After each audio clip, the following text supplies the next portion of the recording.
lie there in that old curiosity shop. Good morning, everyone. No, you're not on a roller coaster. That was me trying to get up evenly, but my 53-year-old knees are not cooperating. Excuse me, not cooperating this morning. Oh my goodness. You know, I haven't been doing much exercise lately, and I used to be quite a runner. I ran marathons when I was in my 30s, and then I had some surgery on my leg and don't really do that kind of running anymore, but woo, I think our gyms are getting ready to reopen. I'm not ready to get into the gym. Okay, you didn't tune in to listen to me complain about my aching joints. Well, I've got some beautiful glass on the windowsill. The sun is finally shining in Philadelphia. We had 3 or 4 gloomy days. But as you can see, I refilled this whole counter again. And I have to admit that I haven't done my research on this glass. I've just unpacked it, and I'm in that process. Let me take a sip of this. You guys take a sip of whatever you're having as well. I'll let you look at the skyline. I'll try not to slurp. Ooh, that's good. Of course, yesterday was Epiphany, and so the tree is probably going to come down tonight, but I've got some goodies on the floor that came in the mail from some folks, and I want to share that with you. But I did get all the old boxes out. Oh, you know what? I just might leave it up all weekend. It might be there on Valentine's Day. Who knows? All right, let's zip down the aisle here, and I'll identify what I can identify, and the rest of it we'll just have to, take a guess. This is Depression Glass Part 2, and you're going to see a lot of elegant Depression Glass this time. Beautiful yellow color. Trying not to get my fingerprints on these.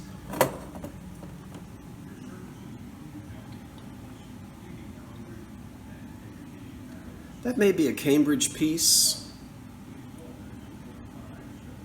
There's no etching on it, it's just a blank. And I'm going to talk about blanks because it is important. Blanks have a name and etchings have a name. But that's just a beautiful piece. I don't know if it's look at the dust. I think it might be Cambridge.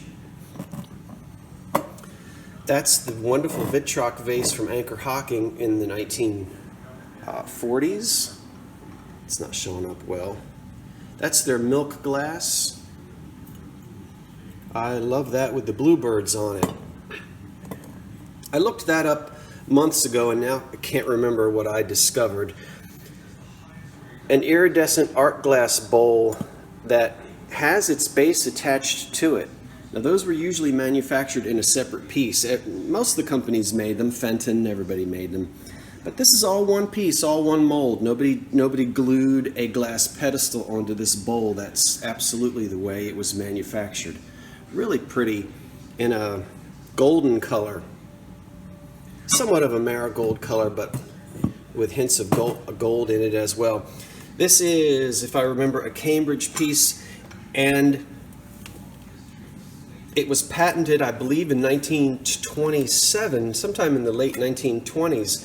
I actually printed out the patent, the design of it. I don't know what I did with it, but I do remember it said that this was a tray for relish and the like. Look at that ant under there. Now, how did an ant get up here on the 8th floor? You see him right there? Or a gnat or something. Anyway, Salem, it could be 3 o'clock in the morning. Salem will somehow, his kitty intuition will tell him that a rogue insect has gained access to our abode, and it will be a scene from Wild Kingdom if I don't get rid of that bug later tonight. But we'll leave him underneath that glass. He seems to be doing okay. These are spiral optic. Let me see. Hold on for a second, because I had to look those up. And I think I determined that it's, hold on, I'm here. I said I wasn't going to run my mouth for half an hour, and look at me. Twisted Optic, I'm sorry. Twisted Optic by Imperial Glass. Now, 1927 and 1930. This is Vaseline glass, or what they called canary yellow. And remember, Imperial blew their glass and they pressed it as well. When we talk about the difference between Vaseline and uranium, this would be considered Vaseline. It has uranium in it.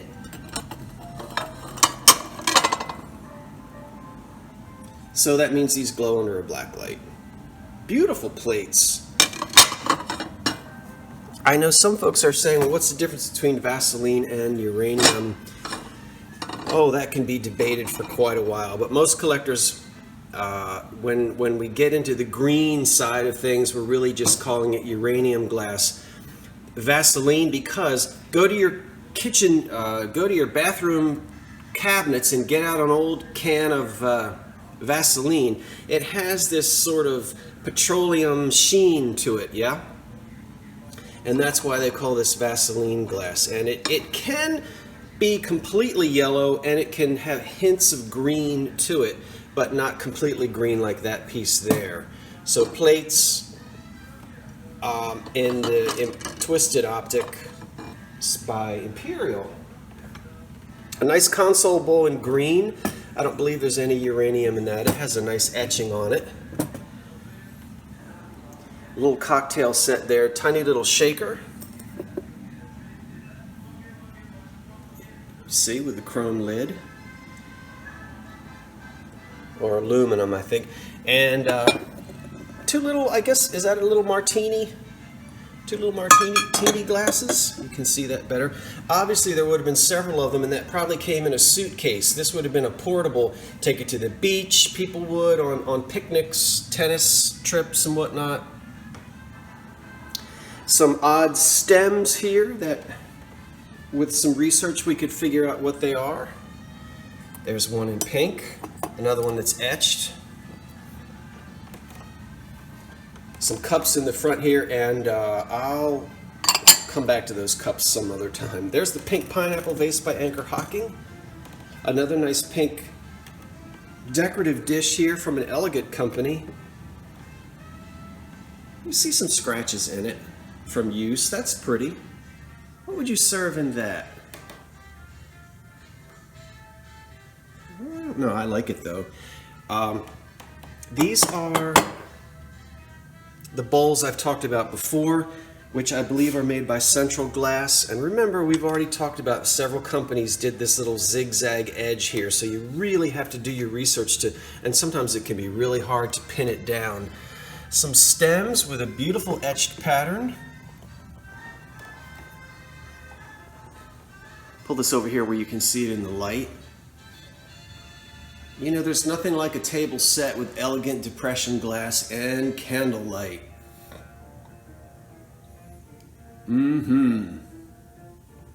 So, a few of those pieces there that I still need to identify. There's a fancy piece. Oh my goodness, let me see here. There's a fancy piece there, thickly encrusted in gold. It's pink, little serving dish. I love how it's turned upside down like an umbrella.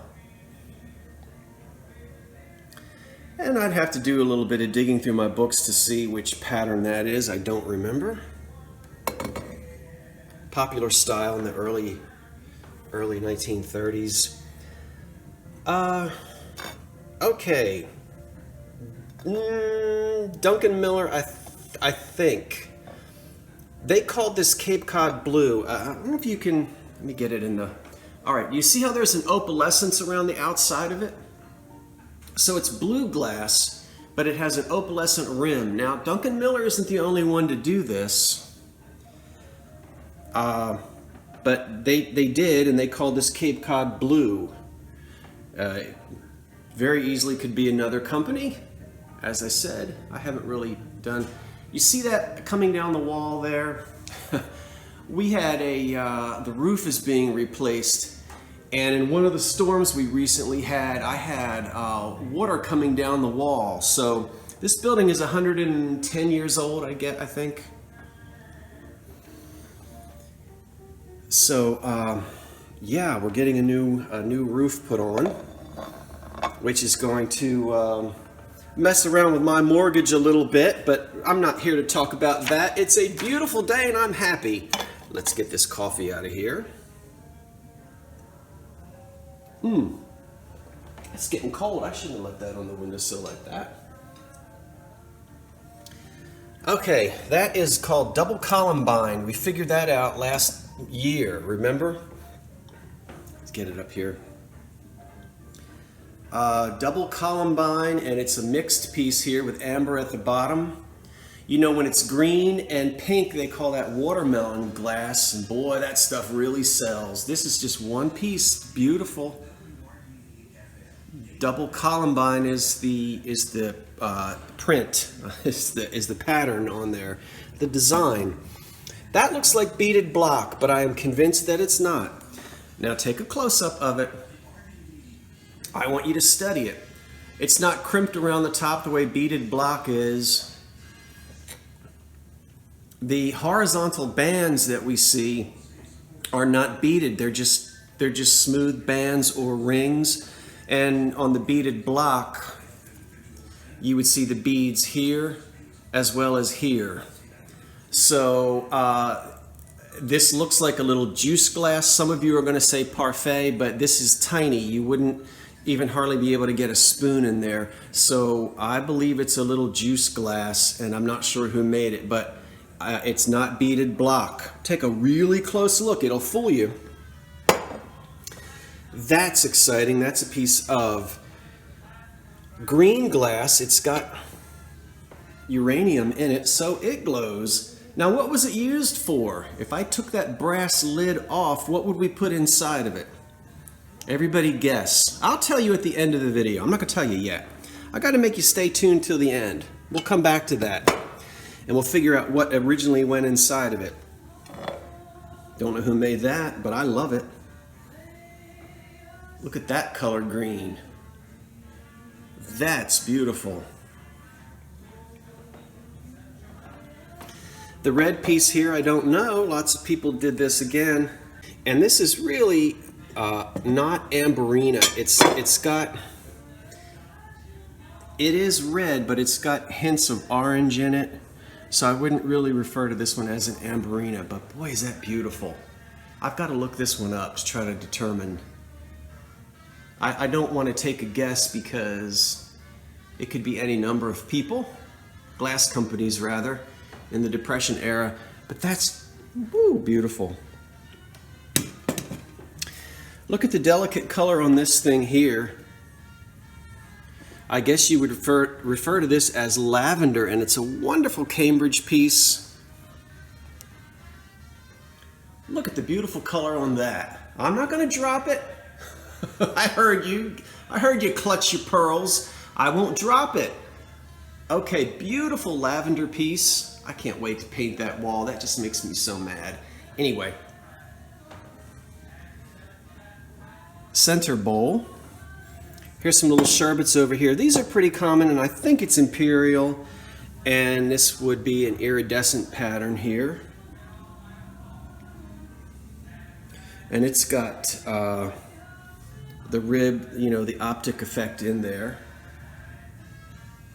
And I've got 4 of those. These are pretty easy to find. That piece, I think I told you about this, did I not? It's called poinsettia or floral or poinsettia. Made by Jeanette, 1931 to 1935. It's pink. It's a pattern I don't find very often. Oh, I skipped this guy over here, and I'm glad that I came back to it. Beautiful rolled edged amethyst vase. Now let's turn this upside down, and we'll see if we can find a clue. If we turn it upside down, we say, aha, there's a polished pontil. So this was blown either hand blown or then blown in a mold, and that's going to exclude several companies in the mass-produced 1930s era that didn't blow their glass.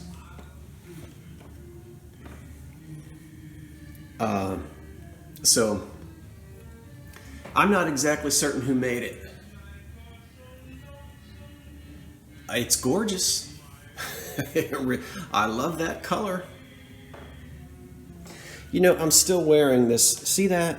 I have to tell you, I know I look like a heathen. Listen, I'm at home. I don't go out like this. I'm relaxing. This is that old Cape Cod sweatshirt. It's 25 years old and I love it. My mother saw me in it and she had a fit. Francesca Baroque. And I told you I was going to talk about blanks. Let's pull this up. It is Baroque and it is also chintz. Baroque is the shape. Okay, when we say shape or blank, that would be if there were no etching on this at all. Yeah, just plain glass. It's the Baroque pattern. Immensely popular for Francesca, and they put all kinds of etchings on it. This particular etching happens to be called chintz. Francesca loved these very generous wings that they would put. A lot of their glass has wings on either side of quite impressive proportions. That's a nice center bowl there. My mother doesn't need it. She's got it. All right, there's a pink serving dish. And it's got a head. Oh, it's Cameo. It's Cameo. Is that somebody's head on there? Yeah. Silver overlay. Sometimes it's sterling. And this is in pink. I hope you can see. But yeah, there we go. Now you can see how beautiful the pink is. You know, I hope that the beautiful sunlight that we have in Philadelphia today and all of this beautiful colored glass is bringing some sunshine into your morning. It's bringing sunshine into mine just waking up and looking at it all down here on the counter. That just sold. I've got to get that in the mail. A beautiful iridescent glass bowl. And it's so hard excuse me, to appreciate it. Sometimes it's hard to tell. One of the companies refer to this color as Persian Pearl or something similar to it. This might not be the Persian Pearl color, but I love the names the companies gave to some of the colors. That's going to date to about 1910 to 1915, maybe as late as 1920. And then this is a plate which is called Hobnail by Anchor Hocking, 1934 to 36. And you could get all kinds of decorations around the edge. I don't usually find this. Now, it doesn't have the opalescence to it, so it's not moonstone. They just call this Hobnail. It's clear glass with a painted on ring. And we have some lamps in honorable mention. Those are Westmoreland glass vanity lamps in the English Hobnail pattern, and you'll see these again. I'm going to get them fixed up, and they'll reappear in the Granny's Vanity Special. But this is the same English Hobnail pattern that matched the glassware for the table, and I have a set of dresser lamps here, which are really pretty when the cords aren't tangled all around them. Okay, let me back up. Look at the floor. I've got glass all over the floor. There's kitchen glass down there that I have not told you about yet. So I need to get busy. Close my mouth and get busy. Okay, hey everyone, it's a great day. I'm so glad you're watching. Oh, you know what? I can't believe it, I did forget. All right, let's go back to it. What was held inside of this canister right here? This beautiful piece of glass. Well, if you said cotton balls, you are incorrect. Cigarettes? No way. Well, yes way. And we have to thank our English friends for this piece. And we see here Shepherd's cigarettes. Alfred Dunhill of London Incorporated. See that? And there is a chip on the outside there, and there's a chip on the outside there. And I think there's just two. There might be three little outside chips on the bottom. I'm not going to take the lid off because it's difficult. But there you go. This was a cigarette container. And it's really a nice piece. And I am going to go ahead and sell this. Well, you could do a lot with that, couldn't you? Put that back down there. Okay, everyone, I want to say thank you for watching. I'm going to give you one last peek at the Christmas tree and the mantle because my goal is to get it all down in the next couple of days. But look, 200 and umpty-ump days and it'll all be back again. Thanks for watching, everyone. Have a great day. It's Friday. Be safe this weekend. So long for now.